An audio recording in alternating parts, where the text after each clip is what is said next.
코로나19 사태로 지난 3월 발동됐던 공매도 금지 조치가 6개월 더 연장됐습니다. 재연장 결정에 대한 자세한 내막과 기대 효과를 짚어보겠습니다.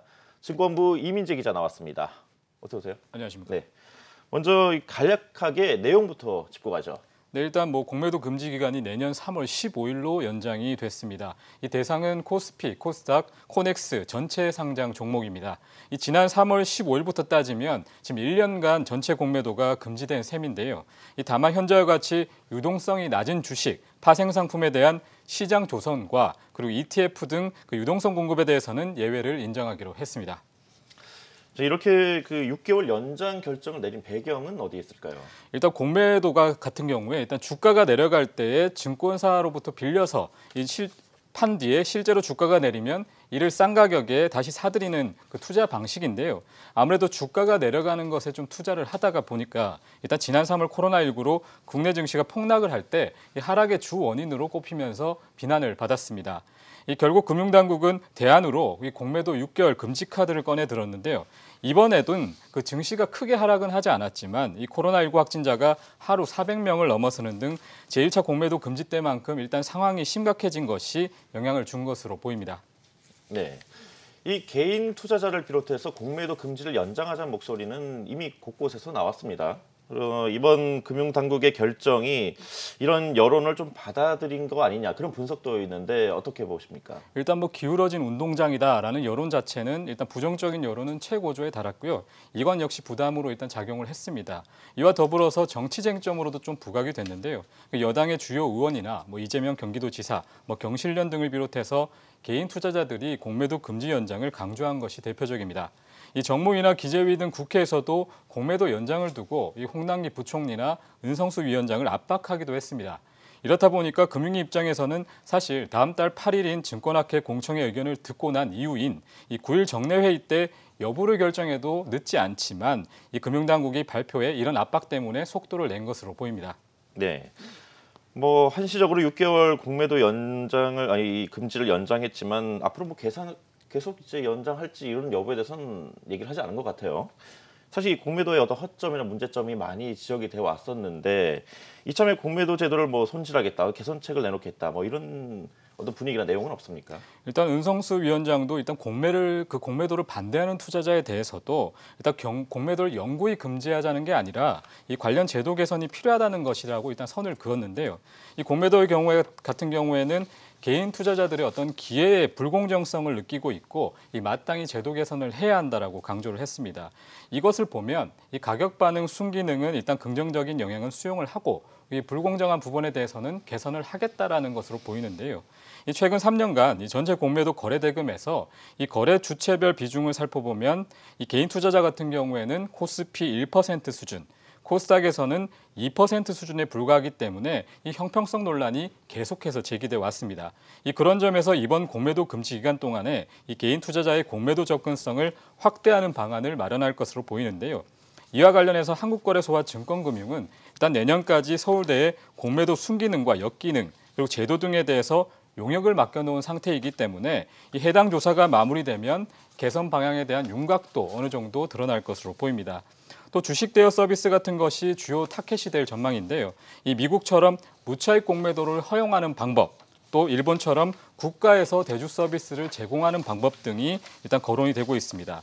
또 이 개인 투자자의 반발을 계속해서 사고 있는 시장 조성자 제도에 대해서도 일단 개선 의지를 내비쳤는데요. 은성수 위원장은 오늘 그 시장 조성자 기능과 역할에 대해서 그 필요성과 부작용에 대해서 다시 살펴보고 점검해 볼 계획이라고 밝혔습니다. 네, 그렇다면 이 공매도 금지 연장 기대되는 효과가 있다면 어떤 게 있을까요? 일단 개인 투자자의 투자 심리 개선이 가장 긍정적인데요. 이 지난 폭락장 이후에 이 국내 증시를 떠받쳐온 개인 투자자들의 유입이 안정적으로 유지될 것이라는 분석입니다. 이를 통해서 국내 증시의 우상향도 어느 정도 기대해 볼 만한데요. 이와 관련해서 하나투자증권 같은 경우에는 국내 증시가 상승할 수 있었던 이유는 국내 주요 기업들의 2분기 실적 예상치가 상회를 했고 또 금융위가 공매도를 금지했기 때문이라고 강조하기도 했습니다. 하지만 반대 의견도 만만치 않습니다. 지난달 한국거래소 공청회에서 외국계 증권사 측에서 몇몇 우려되는 상황을 제기하기도 했었는데요. 당시 패널이 외국인 투자자가 공매도 금지 연장을 반시장적인 요소로 볼 수 있다며 강조한 바 있습니다. 또 외국인 투자자의 롱숏과 해지 전략에서 차질이 발생하면 이들이 국내 증시에 투자하는 자금 비율을 조정할 가능성이 높다는 분석이 제기되는데요.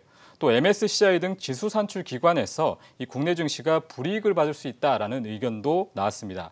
이런 것들이 현실화되면 외국인 자금 이탈이 발생할 수 있습니다. 네. 이 투자에 유리한 환경을 만들되 공매도의 부작용을 막는 게 중요해 보이는데요. 공매도 금지 기간 동안 금융당국이 어떤 개선책을 내놓을지가 관건일 것 같습니다. 그 개선책이 나올 때 한 번 더 출연을 하시죠. 알겠습니다. 네. 지금까지 증권부의 이민재 기자였습니다. 이 기자 수고했습니다.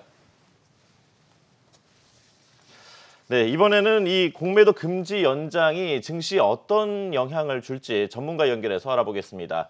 하이투자증권의 장희종 투자전략팀장 전화 연결돼 있습니다. 팀장님 안녕하세요. 네, 안녕하십니까. 네, 본론부터 먼저 여쭙겠습니다. 이번 연장 조치 시장에 어떤 영향을 줄 것으로 보십니까? 일단 9월 중반에 9월 15일에 그 연장 그 공매도 금지 조치가 이제 만료되는 거에 대해서 시장에 일부 우려가 있었는데 일단은 연장이 됐다는 부분은 뭐 시장에 뭐 나쁘지 않은 부분이라 생각을 하고요. 하지만 그 팬데믹 이후에 증시 반등이 공매도 금지 조치 때문에 반등을 했냐인 거를 좀 따져 본다면 그 영향은 그렇게 또 뭐 크지 않다. 뭐 단기적인 어떤 투자 심리 부분의 영향 차원에서 봐야 될 거라는 생각을 하기 때문에 시장에 직접적인 영향은 크지 않을 걸로 보고 있습니다. 다만 이제 개인 투자자들이 지금 국내 시장에서 매매 비중이 굉장히 늘어났는데 이런 흐름들은 공매도 금지 연장으로 좀 더 이어지지 않을까 보고 있습니다. 네, 이번 그 공매도 금지 연장이 나쁘지 않지만 그렇다고 뭐 시장에 직접적인 큰 영향을 미치지는 않을 거라고 이제 보시는데 사실 이 외국인 수급 문제도 참 우리가 많이 고려해 봐야지 않습니까? 여기는 어떤 영향을 미칠 거라 보시는지요? 외국인 투자자 입장에서는 국내 시장에 들어올 때 뭐 해치 차원에서 공매도를 포지션을 취하고 또 현물 주식도 같이 들어오는 자금이 유입되는 경우가 많습니다.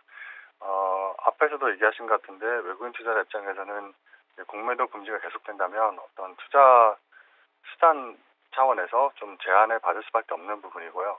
그렇다면 최근 뭐 7월 중반 이후에 외국인 매도세가 좀 진정되긴 했지만 좀 최근에는 조금씩 유입되고 어제까지만 해도 조금씩 유입되고 있는 부분도 있었는데 그 국내 시장의 어떤 그 밸류에이션 매력에 대한 얘기도 나오고 있는 상황에서 공매도 금지가 계속 연장된다는 부분은 외국인 투자자들이 어떤 투자 수단을 제한하는 차원에서는 조금 외국인 투자 입장에서는 그렇게 긍정적이지 않은 부분으로 볼 수 있고요. 그렇다고 본다면 밸류에이션 매력이 좀 부각이 되더라도 외국인들의 자금 유입은 좀 크진 않을 거라 보고 수 있을 것 같습니다. 하지만 외국인 투자 자금 유입, 자금의 어떤 성격을 좀 찾아봐야 되겠는데요. 단기적인 어떤 국내 시장에 대한 접근하는 투자 자금 자체가 그렇게 달라지지는 않을 것 같고요. 국내 시장의 어떤 좀 변동성을 일으킬 수 있는 좀 단기 자금들이 좀 못 들어온다는 부분에서는 좀 외국인 자금마다 좀 차이는 있을 거라고 보고 있습니다. 네. 저희가 뭐 앞서 뉴스로도 보도를 했지만 이 코로나19 재확산으로 이 역성장에 대한 우려가 커지면서 이 증시 변동성도 커지고 있습니다. 향후 우리 증시 어떻게 전망하고 계신지요? 단기적으로 지금 코로나 국내 확산세가 계속되고 있는 거는 뭐 좀 우려스러운 부분이고요. 더구나 최근 증시 반등이 계속 뭐 8월 초에는 또 특히나 가파르게 진행됐었고요. 좀 가격 부담이 좀 더 높아지고 있는 상황입니다.